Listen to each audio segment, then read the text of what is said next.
Le grand matin Sud Radio, 7h-9h, Jean-Jacques Bourdin. Maxime Liédo, bonjour. Bonjour Jean-Jacques, bonjour à tous. Dites-moi, la France se vendrait à Elon Musk? Mais oui.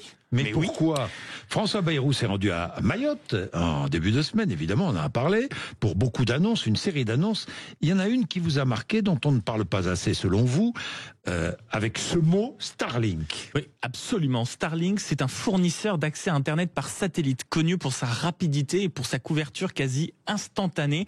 Nom du propriétaire, Musk, prénom Elon, et c'est là que l'histoire devient intéressante. Si on reprend un tout petit peu, nous sommes à Mayotte, le cyclone Chido vient de dévaster totalement l'île. François Bayrou, après un détour par Pau pour parler du cumul des mandats, une priorité absolue dans un tel contexte, finit par se rendre sur place avec 2 jours de retard quand même. Et au milieu des ruines, des rescapés, il annonce triomphant dans un point presse le déploiement de 200 terminaux Starlink pour assurer les communications d'urgence. Mais ça vous pose problème?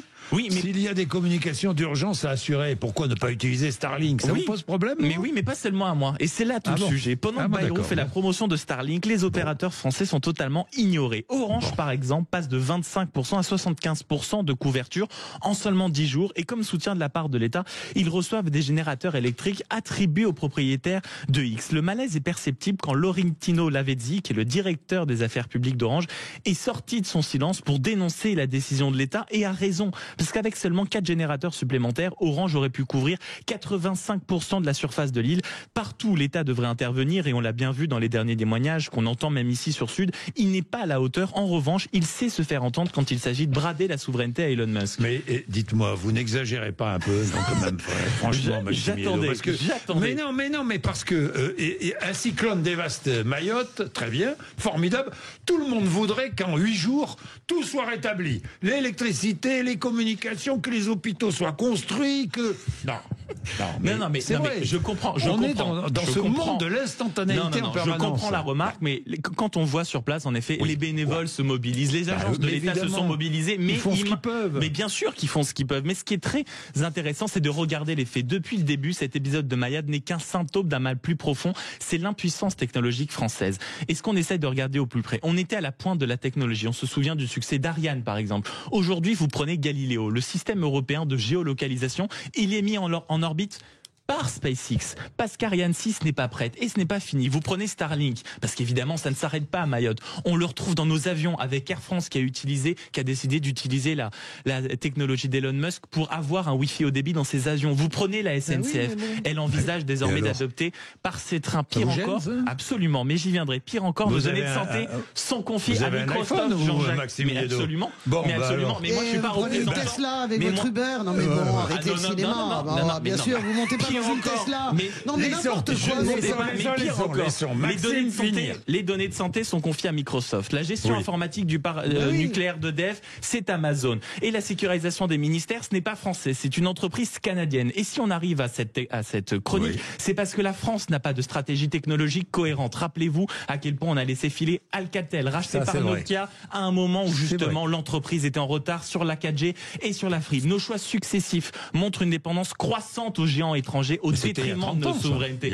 Non, actuellement, le marché des nouvelles technologies, c'était il y a 15 ans. Mais plus sérieusement, si on regarde aujourd'hui le marché européen, il est détenu à 92% par les Américains. Nous, on préfère encadrer que laisser. On préfère brader plutôt qu'encourager, surnormer plutôt que de pousser la créativité. Ce choix de Starlink à Mayotte est plus qu'un simple geste d'urgence. C'est un aveu d'impuissance face à l'innovation technologique et un aveu de dépendance face à nous, face à nos acteurs étrangers. Et là, normalement, vous me dites oui, mais regardez tout ce qu'on a fait, regardez ce que fait l'Europe. Où est l'Europe? L'Europe célèbre fièrement l'imposition d'un chargeur universel actuellement. C'est ce qu'elle a fait. Vous voyez le décalage. La France et l'Europe sont des vaches et on regarde passer les trains. Alors plus d'Europe, alors on investit en Europe. Oui, mais vous voyez bien que ça ne se fait pas. Mais vous regardez. Non, mais ce qui est très intéressant. Le débat est lancé. Ce qui est très intéressant, c'est pas du tout d'essayer de faire appel à Elon Musk dans des moments d'urgence. C'est très drôle. Moi, ce qui me fait rire, à la limite, c'est dans une situation d'urgence. Allons-y. Ce qui me fait rire, c'est qu'à chaque fois, on privilégie les solutions comme Elon Musk et pas en coulisses, on n'hésite pas à critiquer celui qui est le colistier de Donald Trump, qui encourage l'AfD, à quel point ces réseaux sont dangereux, à quel point on doit être vigilant face à Donald Trump. Et en réalité, on s'aperçoit que ce type est beaucoup plus puissant que la plupart des chefs d'État étrangers et qu'on n'hésite pas, nous, à se remettre dans la main. Et on ne peut pas, oui bien sûr, et Trump le premier, sauf qu'on ne peut pas en même temps, peut pas en même temps, si vous voulez, dire à quel point il est important de lutter contre les fake news, de se battre pour la dépendance technologique. Je rappelle qu'on a quand même viré Thierry Breton, qui lui se battait quand même pour ça au niveau européen. Mais bien sûr, mais d'accord, écoute Maxime, tu peux aller jusqu'à 8h30. Non, mais François, calmement, quelle remarque faites-vous à ce que vient de dire Maxime? Je pense que sur un champ de bataille, quand quelqu'un est touché par une flèche, tu ne demandes pas la provenance de la flèche, l'empannage, la plume, etc. Le poids de la flèche, tu l'enlèves. Bon, mais là, c'est un choix. C'est un choix parce que Orange, SFR, etc. Tous les télécoms français. J'en ai marre des pleureuses. Écoutez Maxime, moi je veux bien entendre les pleureuses. Orange en son temps n'a pas été une entreprise exemplaire, pas plus que SFR, nous le savons tous parfaitement. Il y avait une urgence. Je rappelle que Elon Musk est intervenu aussi en Ukraine. Il a aidé les Ukrainiens avec son système satellitaire, avec Starlink. Donc moi je suis d'accord sur l'espèce de schizophrénie, même si je n'aime pas ce mot. En tout cas cette dichotomie entre le fait de critiquer Elon Musk, qui s'est offert un président des États-Unis, parce que c'est quand même dans ce sens qu'il faut le lire, qu'il est en train de s'offrir une campagne électorale, si tu veux, en Allemagne.